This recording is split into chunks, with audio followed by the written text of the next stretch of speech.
Voy vo, seni badaningda sen bechora cho'milibsan ham, boshqa narsa ham bo'lsan. Akalar, jahllaring chiqsa ham, jahllaring chiqmasa ham iloji yo'q. Biz Xorazmga yetib keldik. Assalomu alaykum hurmatli xorazmlik akalar, chorvadorlar. Mana biz Alloh nasib qildi yetib keldik va Xorazmdagi birinchi davolash ishimizni boshladik. Xudo xolasa qo'llab turishda davom etinglar, bu natijalarini yaxshi natijalarni qo'yib borishda davom etamiz. Albatta.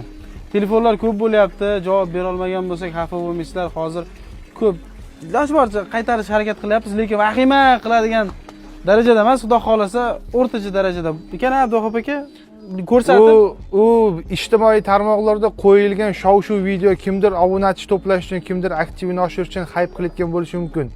Lekin kasallik sizlar o'ylagandaqa yoki boshqa ijtimoiy tarmoqda kuzatayotgan insonlar uchun insonlar o'ylagandek unaqa xavfli jarayon emas.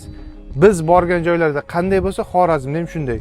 Xudo xolasa bu jarayonni ham to'g'ri yondashib, to'g'ri davolashni amalga oshirsak, bu yoqda ham chiroyli natijalarni qilamiz.